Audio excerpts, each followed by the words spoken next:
Hello friends, welcome to మన రత్నం competitive exam library కొత్త channel. So ఈ ఛానల్లో మీకు తెలుగు మీడియం, ఇంగ్లీష్ మీడియం, హిందీలో అన్ని రకాల పరీక్షలకు APPSC, Telangana public service commission, RRB, UPSC, IB ఇలా తదితర అన్ని రకాల పోటీ పరీక్షలకు మీకు చాలా క్షుణ్ణంగా వివరణాత్మకంగా ప్రతి క్వశ్చను ఒక్క క్వశ్చన్కి అనేకమైనటువంటి మీ మైండ్లో గుర్తు పెట్టుకునేలాగా కూడా చక్కగా మీకు నేను చెప్తాను. ప్రతి ఒక్కరు జాగ్రత్తగా, ఎవ్వరు స్కిప్ చేయకండి. ఓకే, ప్రతి ఒక్కరు జాగ్రత్తగా మీరు వినండి. భారత రాజ్యాంగం ఎప్పుడు అమల్లోనికి వచ్చింది? When did the Indian constitution come in to effect అంటే ఎప్పుడు అమల్లోనికి వచ్చింది? జనవరి 26, 1950, 1947 ఆగస్టు 15, నవంబర్ 26, 1949, జనవరి 26, 1947. ఇక్కడ మనకు అర్థం కావాల్సింది ఏంటంటే, మనకి అమల్లోనికి వచ్చింది వేరండి. ఓకేనా, అమల్లోనికి వచ్చినది వేరు. సో ఈ క్వశ్చన్ జాగ్రత్తగా గుర్తుపెట్టుకోవాలి. అంటే when did the Indian constitution come in to the effect, ఎప్పుడు అమల్లోనికి వచ్చింది అన్నారు. భారత రాజ్యాంగం నవంబర్ 26, 1949కి ఆమోదించినప్పటికీ, అంటే మనకి రాజ్యాంగ పరిషత్ అన్నమాట, ద కాన్స్టిట్యూషన్ అసెంబ్లీ అంటాం. రాజ్యాంగ పరిషత్తు ఎప్పుడు ఆమోదించింది అంటే నవంబర్ 26, 1949 ఆమోదించింది. కానీ ఇది ఎప్పుడు రాజ్యాంగం అమల్లోకి వచ్చిందంటే పూర్తిగా, సో మనకి గణతంత్ర దినోత్సవం అంటాం, జనవరి 26 కదా, 1950 జనవరి 26న అమల్లోనికి వచ్చింది. కాబట్టి దీన్ని మనం ఎలా జరుపుకుంటామండి? గణతంత్ర దినోత్సవంగా జరుపుకుంటాం. సో ఇక్కడ మనకి చూస్తే చూడండి, Indian constitution was adopt on November 26, 1949. It came into effect on January 26, 1950. Celebrate as Republic Day. మీరు జాగ్రత్తగా ఆలోచన చేస్తే, అంటే రిపబ్లిక్ డే అనేది ఇప్పుడు జనవరి 26, కానీ రాజ్యాంగం ఆమోదించింది ఎప్పుడు అంటే నవంబరు 26, 1949. ఇప్పుడు కరెక్ట్ ఆన్సర్ ఏదండి? 1950 జనవరి 26. సో చాలా జాగ్రత్తగా క్వశ్చన్ని అక్కడ అర్థం చేసుకో. భారత రాజ్యాంగం ఎప్పుడు ఆమోదించబడింది అంటే అప్పుడు మనం ఏం రాయాలి? నవంబర్ 26, 1949. కానీ భారత రాజ్యాంగం ఎప్పుడు అమల్లోనికి వచ్చింది అంటే 1950 జనవరి 26. సో చిన్న పాయింటేనండి, అదే 2 క్వశ్చన్స్ వచ్చినాయి. మీరు జాగ్రత్తగా వింటే చెప్తున్నాను కదా, మీ మైండ్లో అలా ఫిక్స్ అయిపోవాలి సబ్జెక్టు. ఎప్పటికీ కూడా మనం మర్చిపోకూడదు. అంటే సబ్జెక్ట్ని మనం వన్స్ ఒకసారి గుర్తుపెట్టుకుంటే మన మైండ్ ఓకే, అమల్లోనికి రావడం వేరు, రాజ్యాంగాన్ని రచన చేయటం వేరు, ఆమోదించడం వేరు. సో ప్రతి పదానికి కూడా మనకి అర్థం అనేది ఇక్కడ వస్తుంది. ఓకే, నెక్స్ట్, భారత రాజ్యాంగ సభ అధ్యక్షుడు ఎవరు? Who was the president of Indian constitution assembly? రాజ్యాంగ సభ అధ్యక్షుడు ఎవరు? ఇక్కడ జాగ్రత్తగా గుర్తుపెట్టుకోండి. జవహర్లాల్ నెహ్రూ గారు, బిఆర్ అంబేద్కర్ గారు, రాజేంద్ర ప్రసాద్ గారు, సర్దార్ వల్లభాయ్ పటేల్ గారు. So Jawaharlal Nehru, B R Ambedkar, Rajendra Prasad, Sardar Vallabhbhai Patel. ఇచ్చిన ఆప్షన్స్లో కూడా మనకి జవహర్లాల్ నెహ్రూ గారు మీరు మైండ్ పెడితే కనుక ఆయన మొట్టమొదటి తాత్కాలిక ప్రధానమంత్రిగా ఉన్నారు, అవునా? అంబేద్కర్ ఆయన న్యాయశాఖ మంత్రిగా ఉన్నారు. సో సర్దార్ వల్లభాయ్ పటేల్ ఆయన మంత్రి. కానీ ఇక్కడ కాన్స్టిట్యూషన్ రాజ్యాంగ సభకి అధ్యక్షుడు ఎవరంటే డాక్టర్ బాబు రాజేంద్ర ప్రసాద్. ఎవరండి? సో ఈయన పర్మనెంట్. డాక్టర్ బాబు రాజేంద్ర ప్రసాద్ రాజ్యాంగ సభ అధ్యక్షుడిగా ఎన్నికై రాజ్యాంగ రూపకల్పన ప్రక్రియకు ఈయన నడిపించాడు. So doctor Babu Rajendra Prasad was elected president of the Indian constitution assembly, prepared over the process of drafting Indian constitution. అంటే ప్రక్రియ అంతా కూడా రూపకల్పనకు, సో ఈ రూపకల్పనకు ఆద్యం పోసింది. ఆ రోజు సభకి అధ్యక్షుడిగా ఉన్నది ఎవరయ్యా అని అంటే కనుక మీరు గుర్తుపెట్టుకోవాల్సింది ఎవరనండి? డాక్టర్ బాబు రాజేంద్ర ప్రసాద్ గారు. డాక్టర్ బాబు రాజేంద్ర ప్రసాద్ అనగానే మన మైండ్లోకి రావాల్సింది భారతదేశంలో నౌ 2025, ఎప్పుడు 1950 1950 నుంచి ఇప్పుడు 2025 వరకు కూడా అత్యధిక కాలం ప్రెసిడెంట్గా చేసినటువంటి వ్యక్తి ఎవరంటే డాక్టర్ బాబు రాజేంద్ర ప్రసాద్ కూడా మీ మైండ్లోకి వచ్చేయాలి. ఈయన ఎన్నిసార్లు అండి? సో అన్అఫీషియల్గా 2 years, సో అఫీషియల్గా 10 years, మొత్తం 12 సంవత్సరాలు చేశాడు. అదేనా? చాలామందికి సో ఆయన గురించి పూర్తిగా అవగాహన అనేది ఉండదు. ఇక రాజేంద్ర ప్రసాద్ ఈయన గాంధీ గారికి ఒక ఫాలోవర్. రాజేంద్ర ప్రసాద్ కూడా గాంధీ గారికి ఒక ఫాలోవర్గా ఎప్పుడు అంటే అది 1917 అండి. 1917లో ఈయన ఒక ఫాలోవర్గా, అంటే అప్పుడు ఒక బీహార్లోనూ మనకి జరిగింది ఏంటి అంటే అక్కడ ఒక మూమెంట్ ఉంది, దాన్ని చంపారణ్ మూమెంట్ అంటాం. అదేంటండి చంపారణ్ ఉద్యమంలో భాగంగా గాంధీ గారికి అనుంగ్యుడు అంటారు. అంటే గాంధీ గారికి ఫాలోవర్ శిష్యుడిగా అయ్యింది ఎవరు అంటే కనుక మనకి డాక్టర్ బాబు రాజేంద్ర ప్రసాద్. సో నేను మీకు చాలా కీలకమైనటువంటి ముఖ్యమైన పాయింట్ చెప్పానండి. ఇక్కడ మనకి చంపారణ్ మూమెంట్ ఎప్పుడు జరిగింది అంటే 1917. ఎప్పుడండి? 1917. చంపారణ్ మూమెంట్ ఎక్కడ అంటే బీహార్, అది చంపారణ్ అనే ప్రాంతం. సో అక్కడ మంది రైతులు, అది ఓకేనండి, గుర్తుపెట్టుకోవాలి. ఇక నెక్స్ట్ క్వశ్చన్ చూస్తే రాజ్యాంగ సభ ఎప్పుడు మొదటిసారి సమావేశమైంది? సో మనకి ఇక్కడ దాదాపుగా 11 సమావేశాలు కనపడతాయండి. ఇది 11 సమావేశాలు, 12 అనుకుని ఉంటాయి. ఓకే, సో దానికి క్లారిఫికేషన్ కూడా ఉంది. ఎవరు టెన్షన్ అయితే కనుక మీరు పడకండి. రాజ్యాంగ సభ ఎప్పుడు మొదటిసారిగా సమావేశమైంది? When did the constitution assembly of the first meeting రాజ్యాంగ సభ మొదటి సమావేశం ఎప్పుడైంది? సో డిసెంబర్ 9, 1946, 1947 ఆగస్టు 15, నవంబర్ 26, 1949, జనవరి 26, 1950. ఓకే, ఇక్కడ మనం జాగ్రత్తగా ఆలోచన చేస్తే డిసెంబర్ 9, 1946. ఎప్పుడండి? డిసెంబర్ 9. సో డిసెంబర్ 9 దీన్ని మనం temporary first meeting conducting by the constitution assembly. So when did the constitution assembly is the first meeting అంటే మనకి 1946 డిసెంబర్ 9. ఇక్కడ మనం ఆలోచన చేద్దాం. The constitution assembly first meeting on December 9, 1946 in New Delhi to being the process of drafting to constitution. అంటే ఇక్కడ ఆద్యం పోయబడింది దేనికి?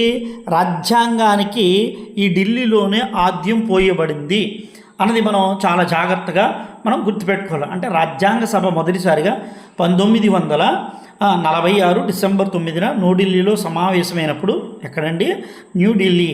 So న్యూఢిల్లీలో సమావేశమై రాజ్యాంగ రూపకల్పన పనిని ప్రారంభించబడింది అన్నది చాలా కీలకం మిత్రులారా. సో ప్రతి ఒక్కరు కూడా మీరు జాగ్రత్తగా గుర్తుపెట్టుకోవాలి. ఓకేనా? అంటే కొంతమందికి ఇక్కడ మనకి ఆ ఎక్స్ప్లెనేషన్ కూడా ఎలా ఉండాలంటే మన మైండ్లోకి వెళ్ళిపోవాలండి. ఇంకా నువ్వు లైఫ్లో నువ్వు మర్చిపోకూడదు. నువ్వు ఎలాంటి పరీక్ష రాస్తున్నా రేపు, సో నువ్వు Group 1 రాయొచ్చు, సివిల్స్ రాయొచ్చు, Group 4 రాయొచ్చు, Group 3 రాయొచ్చు, Group 2 రాయొచ్చు. ఆఫ్కోర్స్ నువ్వు ఎలాంటి పరీక్ష రాసినా, రేపు నువ్వు టెట్ రాసినా, డిఎస్సి రాసినా ఇవే క్వశ్చన్స్ అండి. ఇవే క్వశ్చన్స్ అయితే కనుక నీకు ఖచ్చితంగా అక్కడ కనిపిస్తాయి. కనిపించవు అనడానికైతే కనుక ఆస్కారం లేదు. ఓకేనండి, జాగ్రత్తగా మనం అబ్జర్వ్ చేయండి. రాజ్యాంగ సభ ఇక్కడ మనకి అర్థం కావాలి. రాజ్యాంగ సభ మొదటిది అంటే తాత్కాలిక సభ అంటాం. ఇది తాత్కాలిక సభ. సచ్చిదానంద సిన్హా అండి. ఎవరో? సచ్చిదానంద సిన్హా. ఫస్ట్ డిసెంబర్ 9, 1946లో ఆయన తాత్కాలిక అధ్యక్షుడు. కానీ పర్మనెంట్ అధ్యక్షుడు ఎవరున్నారు? రెండో మీటింగ్ నుంచి వచ్చాడు. డిసెంబర్ 11 నుంచి 1946లో రాజేంద్ర ప్రసాద్ గారు వచ్చారు. ఓకేనండి, అది. నెక్స్ట్ చూడండి, రాజ్యాంగ రచనా కమిటీ చైర్మన్ ఎవరు?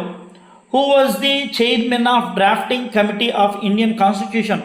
ఇది అందరికీ తెలుసు అండి, ప్రతి ఒక్కరికి తెలుసు. తెలియదు అనడానికైతే నాకు తెలిసినంతవరకు అవకాశం లేదు. Doctor BR Ambedkar, Nehru garu, Rajendra Prasad, Sardar Vallabhbhai Patel. Drafting committee అంటే ముసాయిదా అంటాం తెలుగులో. దీని ఏమంటాం మనం? ముసాయిదా అంటాం. Drafting doctor BR Ambedkar. చూడండి, doctor BR Ambedkar was appointed chairman of drafting committee and played a providential role in shaping the Indian constitution. ఏం చేస్తారు? ఈయన మొత్తం రాజ్యాంగాన్ని రచన చేయడానికి కమిటీకి చైర్మన్గా నియమితులయ్యి రాజ్యాంగ రూపకల్పనలో కీలకమైన పాత్ర, అంటే రోల్ మోడల్ అంటాం. అంటే ఆయన చూడు ఆయన రోల్ మోడల్గా మనకి నిలబడ్డాడు అంటాం. అర్థమైందండి? అంటే రోల్ మోడల్ మనకి ఈ యొక్క ఈ పదాలన్నీ కూడా ఖచ్చితంగా మనకి రావాల్సినటువంటి పరిస్థితి ఉంది మిత్రులారా. ఓకే, అంటే ఇక్కడ రాజ్యాంగ కమిటీకి ఈయనే కదండి, ఈయనతో పాటు టీం ఉంది మొత్తం 1+6 అంటాం. 1+6 ఒక చైర్మన్ మరియు మిగిలినటువంటి ఎంతమంది 6 సభ్యులు. ఎంతమంది అండి? 6 సభ్యులు. ఒక చైర్మన్ గారు ఉన్నారు, ఆ చైర్మన్ గారే డాక్టర్ బిఆర్ అంబేద్కర్. మిగిలినటువంటి వాళ్ళు ఎవరండి? సభ్యులు. ఆ రోజు నీతి నిజాయితీ అండి, మీరు ఆలోచించండి మిత్రులారా. నీతి నిజాయితీతో వీళ్ళు దాదాపుగా 60 దేశాలు తిరిగారండి. 60 దేశాలు తిరిగారు, మామూలు విషయమా? 60 దేశాలు తిరిగి చివరికి 16 దేశాల్లో ఉన్నటువంటి రాజ్యాంగాలన్నీ కొన్ని విషయాలని మనం భారతదేశంలో భారత రాజ్యాంగాన్ని రచన చేశారు కదా. మరి భారత రాజ్యాంగాన్ని దాదాపుగా 2 సంవత్సరాల 11 నెలల 18 రోజులు 2 years and 11 months and 18 days.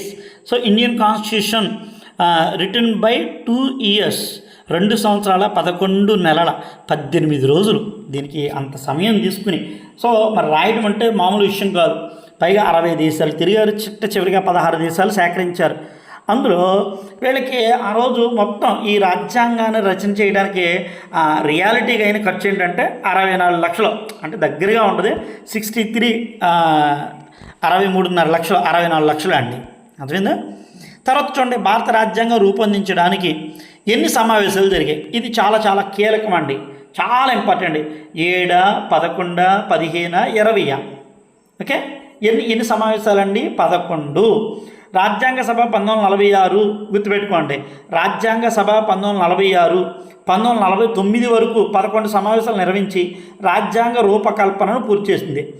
రాజ్యాంగం రూపొందించడానికి ఎన్ని సమావేశాలు, ఇది చాలా ఇంపార్టెంట్. అదే మొత్తం 12 సమావేశాలు, మొత్తం 12. కానీ ఇక్కడ భారత రాజ్యాంగం ఏమన్నాడు?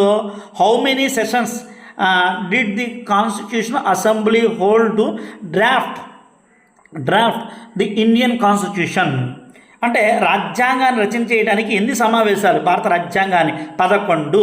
12వ సమావేశం చర్చ చివరిదే, అది అమల్లోనికి వచ్చే ముందు జరిగిన లాస్ట్ సమావేశం అన్నమాట. అదేందా? Indian constitution assembly held 11 sessions 1946 to 1949 to complete the drafting Indian constitution. చాలా చాలా కీలకం. దయచేసి మిత్రులారా, ఇలాంటి కీలకమైనటువంటి పాయింట్లే మనకు ఆయుధాలు. నువ్వు ఏదో నేను చదివేశాను భారత రాజ్యాంగ పరిషత్ మొత్తం సమావేశాలు అనడానికి, భారత రాజ్యాంగం రూపొందించడానికి ఎన్ని సమావేశాలు జరిగాయి అనడానికి చాలా వ్యత్యాసం అనేది ఉన్నాయి. అదేనా? చాలా వ్యత్యాసం ఉన్నాయి. దయచేసి ప్రతి ఒక్కరు కూడా అన్ని విషయాలను కూడా క్షుణ్ణంగా మీరు తెలుసుకుంటేనే మీరు క్వశ్చన్కి ఆన్సర్ చేయగలుగుతారు. అంతేగాని మీరు క్వశ్చన్ చదవకుండా చెప్పింది వినకుండా మీరు ఆలోచన చేస్తే సబ్జెక్ట్ తెలుసుకోకపోతే మనం చాలా ఇబ్బందులు పడాల్సి ఉంటుంది. అందుకే మీరు రన్నింగ్ నోట్స్ లాంటిది పెట్టుకుంటే మనం చెప్పినప్పుడు చాలా విలువైనటువంటి కొన్ని పాయింట్లు అనేది యాడ్ అవుతాయి. ఆ పాయింట్లు యాడ్ అయినప్పుడు ప్రతి ఒక్కరు కూడా జాగ్రత్తగా మీరు పెట్టుకుంటే 100% అండి మనం సక్సెస్ అనేది అవుతాము. దాంట్లో ఏమాత్రమో సందేహం అయితే కనుక లేదు మిత్రులారా. ఓకేనా? రాజ్యాంగం రూపొందించడానికి సమావేశాలు, రాజ్యాంగ పరిషత్ మొత్తం సమావేశాలు అనడానికి చాలా వ్యత్యాసం ఉంది అన్న పాయింట్ది చాలా కీలకం. మీకు అర్థమైందని నేను ఆశిస్తున్నా. మరి నెక్స్ట్ క్వశ్చన్ మనం చూద్దాం. చూడండి, నెక్స్ట్ క్వశ్చన్ ఇక్కడ, బ్రిటిష్ ఈస్ట్ ఇండియా కంపెనీని నియంత్రించడానికి ఆమోదించిన మొదటి చట్టం, which was the first act passed to regulate the British east India company. ఇక్కడ మనం ఈస్ట్ ఇండియా కంపెనీని నియంత్రించడానికి మొట్టమొదటి చట్టం, రెగ్యులేటింగ్ చట్టం 1773, పిట్స్ చట్టం 1784, చార్టర్ చట్టం 1813, గవర్నమెంట్ ఆఫ్ ఇండియన్ యాక్ట్ 1858. ఏదండి? మొట్టమొదటిగా ఏ చట్టం? 1773 రెగ్యులేటింగ్ చట్టం. అసలు భారతదేశంలో బ్రిటిష్ వారు ఎవరిని నియంత్రించడానికి? చూడండి, ఈస్ట్ ఇండియా కంపెనీ. ఎవరండి? ఇది ఈస్ట్ ఇండియా కంపెనీ. ఈ ఈస్ట్ ఇండియా కంపెనీ భారతదేశంలోనికి 1600 డిసెంబర్ 31న క్వీన్ ఎలిజబెత్ రాణి గారు, గుర్తుపెట్టుకోండి, క్వీన్ ఎలిజబెత్ రాణి గారు ఏం చేశారు, ఇక్కడికి పంపించారు. ఎందుకు? వ్యాపారానికి. దేనికండి? సో బిజినెస్ ఆర్ ట్రేడ్, వ్యాపారానికి పంపించారు. మరి వ్యాపారాన్ని పంపించినప్పుడు ఇక్కడ వ్యాపారం చేయాలా లేదా? ఎస్, వ్యాపారం చేయాలి. ఈ వ్యాపారం చేసేటువంటి ఈ క్రమంలో ఇక్కడ జరిగినటువంటి ప్రధానమైనటువంటిది ఏదయ్యా అని అంటే కనుక మనం అందరికీ అర్థం కావాలండి. ఓకేనా? సో దయచేసి మిత్రులు ప్రతి ఒక్కరు కూడా మీరు జాగ్రత్తగా దృష్టిలో పెట్టుకోండి. వ్యాపారం చేసేటప్పుడు ఎవరికి నచ్చినట్టుగా వాళ్ళు వ్యాపారం చేస్తున్నారో వాళ్ళకి నచ్చినట్లుగాను ఆ పనులన్నీ కూడా వసూలు చేస్తున్నారు. మరి మేడం గారు ఊరుకుంటారా? ఊరుకోరు కదా. సో మేడం గారు ఏమన్నారు, ఇక 1600 డిసెంబర్ 31 నుంచి 1773 వరకు మీరు ఇష్టం వచ్చినట్టు వ్యాపారం చేశారు. ఇక మీరు వ్యాపారం చేసేటప్పుడు నేను కొన్ని షరతులు ఇస్తాను, ఆ కండిషన్స్ అన్నీ కూడా మీరు అప్లై చేయండి. లేదంటే కనుక మీ వ్యాపారాన్ని ఏం చేస్తాను, నేను రద్దు చేస్తా, వెంటనే రద్దు అయిపోద్ది. కాబట్టి అనగానే రెగ్యులేటింగ్ అంటాం, అంటే కంట్రోల్, నియంత్రణ అండి. కంట్రోల్ అంటే ఏంటి? నియంత్రణ. బ్రిటిష్ వారు ఏం చేశారు, ఈస్ట్ ఇండియా కంపెనీ వ్యాపారాలని నియంత్రించడానికి ఇక్కడ సో ఈ చట్టాన్ని తీసుకొచ్చారు, రెగ్యులేటింగ్ చట్టము. ఏదండి? రెగ్యులేటింగ్ చట్టము. సో రెగ్యులేటింగ్ చట్టం అనగానే మన మైండ్ ఏం రావాలంటే బెంగాల్కి వెళ్ళిపోవాలి సహజంగా. సో సాధారణంగా ప్రతి ఒక్కరూ మీరు ఆలోచించగలిగితే మనం బెంగాల్ అనే ప్రాంతానికి వెళ్తే బెంగాల్కి సంబంధించినటువంటి చాలా కీలకమైనటువంటి ప్రతి పాయింట్ కూడా మనకి ఇక్కడ అద్భుతంగా అయితే వస్తుంది. ఓకేనండి. సో దయచేసి మిత్రులారా జాగ్రత్తగా మీరు గుర్తుపెట్టుకోండి. రెగ్యులేటింగ్ చట్టం అక్కడ ఉన్నటువంటి మిగిలినవి ఉన్నాయి కదా, పిట్స్ చట్టం 1784 ఇదండి. పిట్స్ చట్టము, చార్టర్ చట్టము, గవర్నమెంట్ ఇండియన్ యాక్ట్ 1858. సో అవి కూడా మనం తెలుసుకోవాలి ఖచ్చితంగా ప్రతి ఒక్కరూనండి. అర్థందా? చూడండి నెక్స్ట్ క్వశ్చన్ ఏముంది, రెగ్యులేటింగ్ యాక్ట్ 1773 భారతదేశంలో ఏ పదవిని సృష్టించింది? So which post was created in India under the Regulating Act 1773? Governor general, viceroy, governor, chief justice. ఏ పదవిని సృష్టించిందండి ఇక్కడ? Governor general of Bengal. అప్పుడే మనకి మొట్టమొదటిగా ఎవరు వచ్చారు? ఇదిగో చూడండి, ఇక్కడ కింద ఇచ్చారు కదా, the Regulating Act 1773 created the post of governor general with Warren Hasting as the first appointed. మొట్టమొదటి భారతదేశంలో బ్రిటిష్ యొక్క మొట్టమొదటి గవర్నర్ జనరల్ ఆఫ్ బెంగాల్ ఎవరు అంటే వారన్ హేస్టింగ్. సో ఈ రాగానే ఏం చేశాడండి, అబాలిష్ ఆఫ్ డ్యూయల్ గవర్నమెంట్, ద్వంద్వ ప్రభుత్వాన్ని రద్దు చేశాడండి. ఇవే కాదు, చాలా సంస్కరణలు తీసుకొచ్చాడు. అదేనా? సో మనం వారన్ హేస్టింగ్ గురించి చదివితే చాలా విషయాలు తెలుసుకోవచ్చు ప్రతి ఒక్కరు. ఎందుకంటే మనకి ఈయన టైంలోనే మనకి యుద్ధాలు కూడా జరిగినాయండి. ఏ యుద్ధాలు జరిగినాయి? ఇక్కడ మైసూర్ యుద్ధాలు అంట.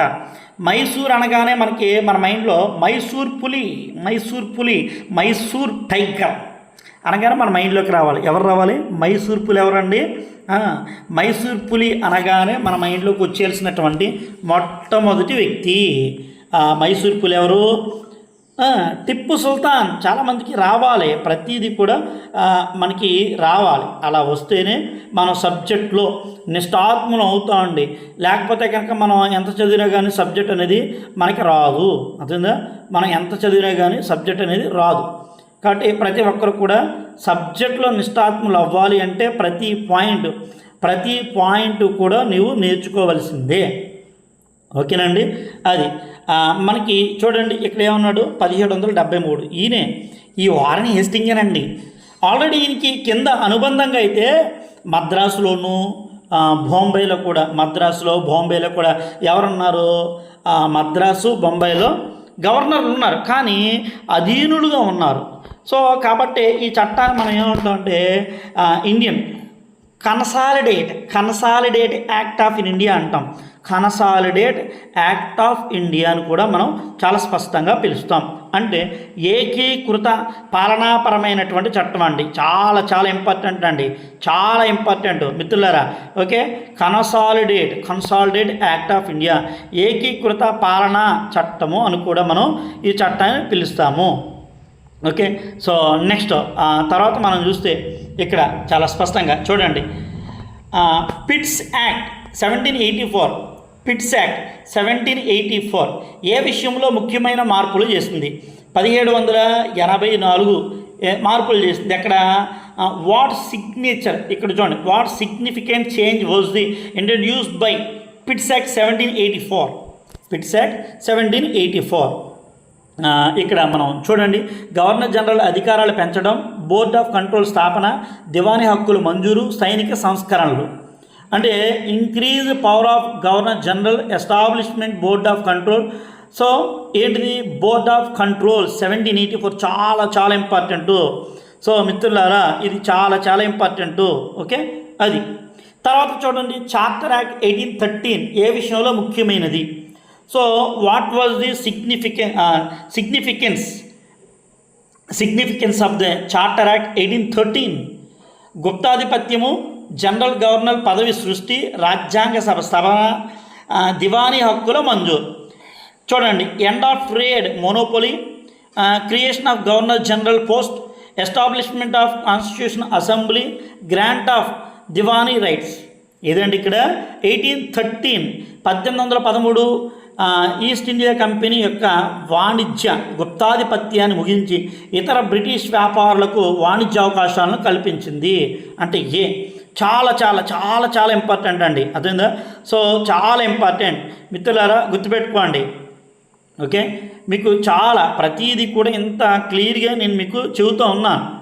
మీరు అన్ని విషయాలని తెలుసుకోవాలి. ఓకే, సో మీరు అన్ని విషయాలను కూడా తెలుసుకోవాలని చెబుతున్నా. నెక్స్ట్, చార్టర్ యాక్ట్ 1833 ద్వారా ఏ అధికారం గవర్నర్ జనరల్కు ఇవ్వబడింది? ఏ అధికారం ద్వారాగా గవర్నర్ జనరల్కు ఇవ్వబడింది? సో ఇక్కడ కూడా చూడండి, నేను మీకు కొన్ని విషయాలని చెప్తున్నా. ఓకే, చూడండి ఇక్కడ మనకి watt power was granted to governor general under the Charter Act 1833?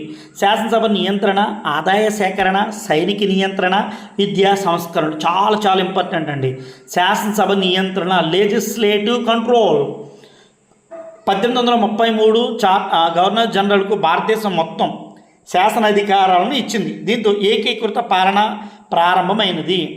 The Charter Act 1833 granted the governor general legislative control over the over all of India. చూడండి ఇక్కడ మనకి ప్రతి ఒక్కరూ ఈ విషయాన్ని పాయింట్ 2 కూడా మీరు జాగ్రత్తగా గుర్తుపెట్టుకోండి. అంటే భారతదేశంలో గవర్నర్ జనరల్కు పూర్తి అధికారాలు, శాసనాధికారాలు పూర్తిగా మనకి ఎలా వచ్చాయ్యా అంటే కనుక మనకి ఇక్కడ అర్థం కావాలి. ఇదండి మనకి ఇక్కడ అర్థం కావాలి. 1833 చార్టర్ చట్టము, 1833 చార్టర్ చట్టము అన్నది మనకి ఇక్కడ గుర్తుకు రావాలండి. ఓకే, సో జాగ్రత్తగా నెక్స్ట్ తర్వాత క్వశ్చన్ చూడండి మిత్రులారా. ప్రతి ఒక్కరూ మిగిలినటువంటి ప్రతి పాయింట్ కూడా మీరు జాగ్రత్తగా ఆలోచన చేయండి. నెక్స్ట్ ఇక్కడ గవర్నర్ జనరల్ ఆఫ్ ఇండియా 1858 ముఖ్యమైన మార్పు తీసుకొచ్చింది. ఇందులో ఒక ముఖ్యమైనటువంటి మార్పు వచ్చింది 1858లో. What significance change did the government of Indian act 1858 bring? East India Company పాలన ముగించిందా? రాజ్యాంగ సభ స్థాపన జరిగిందా? గవర్నర్ జనరల్ పదవి అనేది రద్దు అయిపోయిందా? శాసనసభ స్థాపన జరిగిందా? ఏదండి ఇక్కడ ఈస్ట్ ఇండియా, చూడండి ఇక్కడ మనకి ఈస్ట్ ఇండియా కంపెనీ పాలన ముగింపు. అంటే సాధారణంగా 1858 అనగానే మనందరికీ ఏమి రావాలండి? సో సహజంగా మనందరికీ కూడా కొన్ని విషయాలు రావాలి. మీకు ప్రతి ఒక్కరు కూడా కొన్ని విషయాలు రావాలండి. ఓకే, నేను మీకు ఆ విషయం కూడా చెప్తాను, దయచేసి గుర్తుపెట్టుకోండి. ఓకే, ఎందుకంటే కొన్ని విషయాలు అనగానే ఏం రావాలి? 1857 తిరుగుబాటు. ఏదండి 1857 సిపాయిల తిరుగుబాటు. సో ఈ సిపాయిల తిరుగుబాటు అనగానే మనందరికీ కూడా ఖచ్చితంగా రావాలి. అర్థందా? ఖచ్చితంగా రావాలి. సిపాయిల తిరుగుబాట అనేది నీ మైండ్లో వస్తే వెల్ అండ్ గుడ్. సిపాయిల తిరుగుబాటు అనేది రాకపోతే, అదే 1857 సిపాయిల తిరుగుబాటు కూడా రాలేదనుకోండి, మనం చాలా ఇబ్బందులు పడాలండి. అదేందా? చాలా ఇబ్బందులు పడాలి. ఎస్ నేను నెక్స్ట్ తర్వాత మనం తర్వాత వెళ్దాం. ఓకే, తర్వాత వెళ్దాం మనం కొన్ని క్వశ్చన్స్ కొంచెం స్పీడ్గా ఎందుకంటే మనకి చాలా ఇంపార్టెంట్ అండి, చాలా ఇంపార్టెంట్ మిత్రులారా. సో చాలా ఇంపార్టెంటు, ఎవ్వరు కూడా ఎలాంటి టెన్షన్ పడకండి. అది ఎస్ నెక్స్ట్ అంటే మనకి ఇక్కడ 1857 తిరుగుబాటు అనగా 1857 అయిపోయింది, 58 కదా. సో 58 అనగానే 58 అనగానే మనకి ఏమి రావాలంటే రాణి గారు వచ్చేస్తారు. ఇప్పుడు ఈస్ట్ ఇండియా కంపెనీ వెళ్ళిపోయింది కదండి. ఈస్ట్ ఇండియా కంపెనీ వెళ్ళిపోతే ఆ స్థానంలో ఎవరు వస్తున్నారు? ఇప్పుడు మనకి ఈస్ట్ ఇండియా కంపెనీ రద్దయింది. Abolish of East India Company in India 1857 revolt after 1858 November 1. 1858 November 1న బ్రిటిష్ రాణి గారి యొక్క పరిపాలన అనేది ఇక్కడ మనకి ప్రారంభమైనది. రాణి గారి పరిపాలన అనేది ఇక్కడ మనకి ప్రారంభమైందండి. ఓకే, చూడండి కావాలంటే east India company government east India company అనేది ఇక్కడ పాలన ముగించి భారతదేశాన్ని బ్రిటిష్ కిరీటం అదిలోనికి తెచ్చింది. ఇది మీకు అందుకే అన్న ప్రతి ఒక్కరు కూడా జాగ్రత్తగా మీరు దృష్టిలో పెట్టుకోండి అయ్యా అని కూడా చెబుతూ ఉన్నాను. అదేందా, ప్రతి ఒక్కరూ మీరు దృష్టిలో పెట్టుకుంటే చాలా ఎక్సలెంట్గా మీకు అన్ని విషయాలు కూడా క్షుణ్ణంగా అర్థమవుతాయి. లేకపోతే మనం చాలా ఇబ్బందులు పడాలండి. మనం చాలా ఇబ్బందులు పడాలి. ప్రతి పాయింట్ టు పాయింట్ అన్ని రకాలుగా కూడా నేను ఎందుకు చెబుతున్నానో అన్నది కూడా మీరు జాగ్రత్తగా గుర్తుపెట్టుకోండి. ఓకేనా.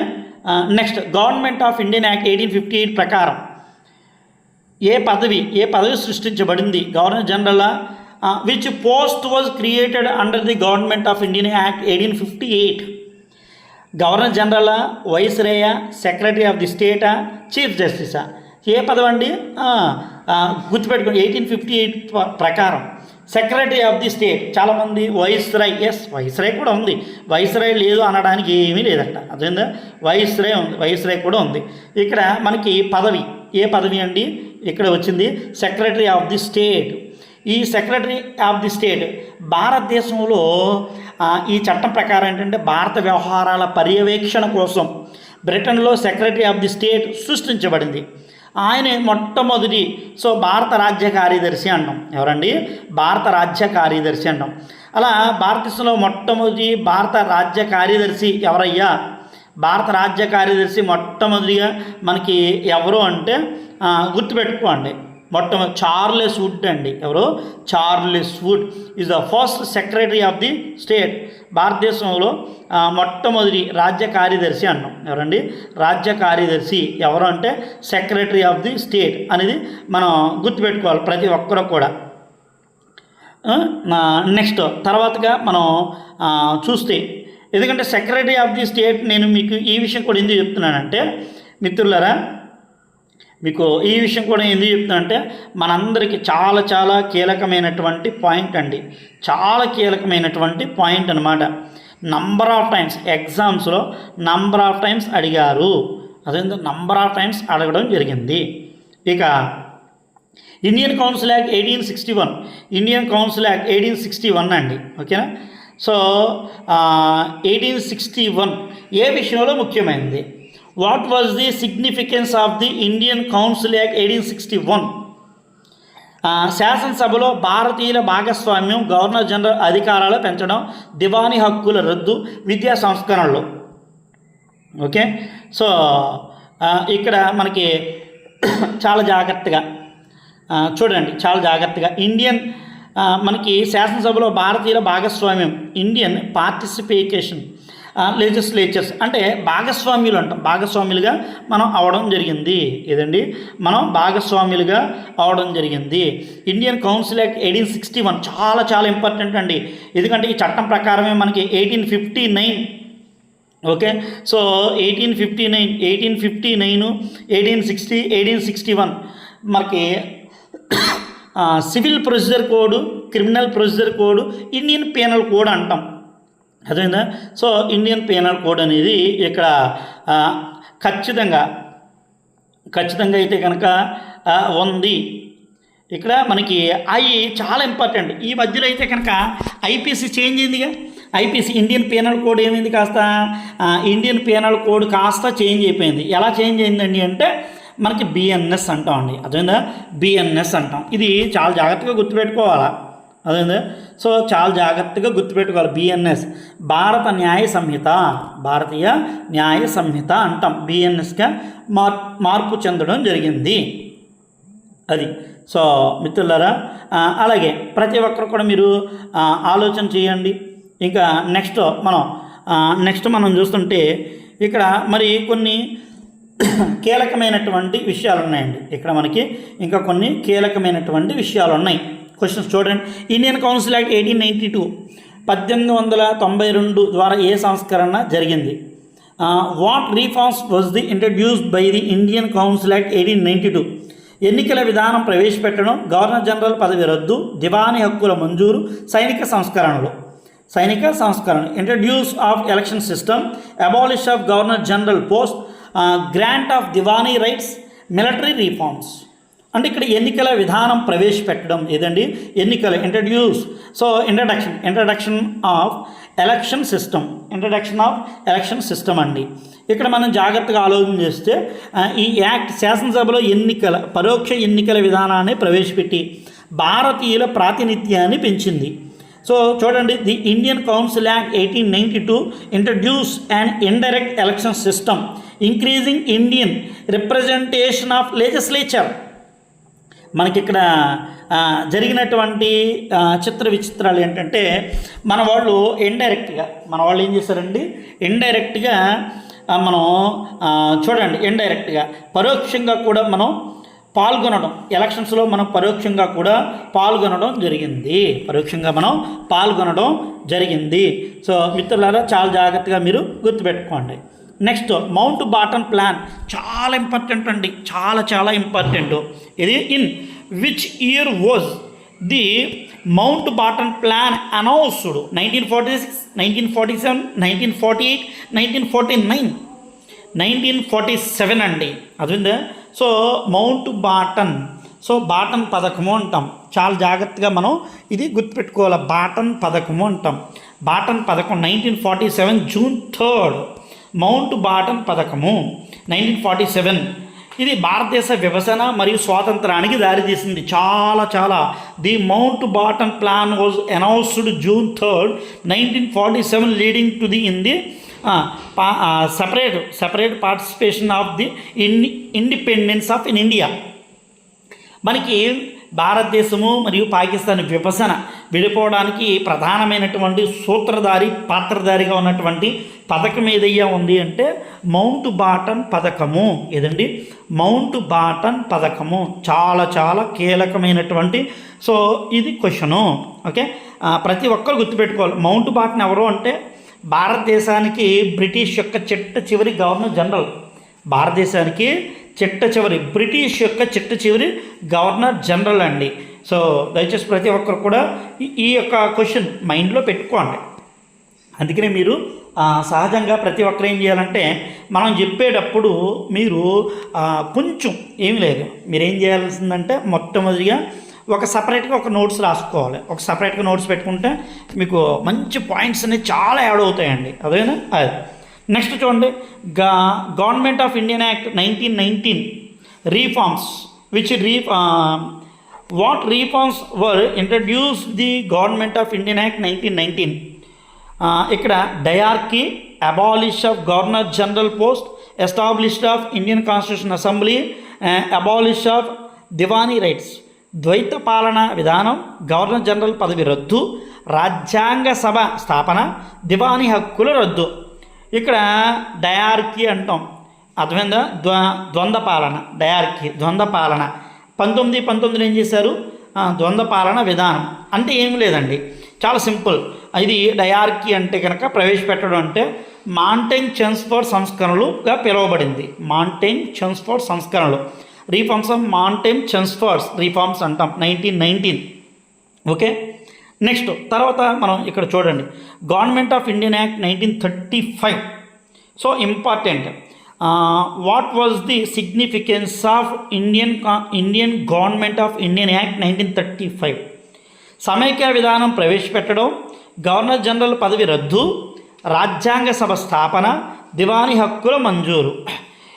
Introduction of the federal system, federal structures, abolish of governor general post, establishment of Indian constitution assembly, grant of diwani rights. అంటే ఇక్కడ సమైక్య విధానం, ఇంట్రడక్షన్ ఆఫ్ ఫెడరల్ స్ట్రక్చర్ చాలా ఇంపార్టెంట్ అండి. 1935 చట్టం ప్రకారం గవర్నమెంట్ ఇండియన్ యాక్ట్ 1935, 1935 చట్టం ప్రకారము సమైక్య విధానాన్ని ప్రవేశపెట్టి ప్రావిన్సులకు, రాష్ట్రాలండి ఇక్కడ వాడికి ప్రావిన్సులకు ఏం చేసింది, అధికారం ఇవ్వబడింది. Okay, next last but one, క్రిప్స్ machine భారతదేశానికి ఎప్పుడు వచ్చింది? చాలా ఇంపార్టెంట్ అండి. When did the క్రిప్స్ machine visit in India? 1940, 42, 44, 46. అంటే భారతదేశానికి క్రిప్స్ రాయబారం అంటాం తెలుగులో. క్రిప్స్ రాయబారం ఎప్పుడు వచ్చింది? 1942లో స్ట్రాఫర్డ్ క్రిప్స్ అండి, స్ట్రాఫర్డ్ క్రిప్స్. సో స్ట్రాఫర్డ్ క్రిప్స్ నాయకత్వంలో భారతీయ నాయకులతో స్వాతంత్ర చర్చల కోసం వచ్చింది. కానీ ఇది ఏమైంది? విఫలమైంది. అప్పుడే గాంధీ గారు చాలా స్పష్టంగా కూడా మాట్లాడుతూ ఎవరు పడితే వాళ్ళు వచ్చేస్తున్నారు. అదేవిధంగా ఇదంతా కూడా మనకి మార్చిలో జరిగింది, గుర్తుపెట్టుకోండి. ఇది మార్చిలో జరిగితే గాంధీ గారు క్రిప్స్ వచ్చిన తర్వాత అంతకుముందు లార్డ్ లిన్లిత్కో ప్రతిపాదన చేశాడు. దాన్ని మనం ఆగస్ట్ ఆఫర్ అంటారు. దాన్ని మనం ఏంటాం? August offer. 1940, Cripps mission 1942. వెంటనే మనకి క్విట్ ఇండియా మూమెంట్ వచ్చింది.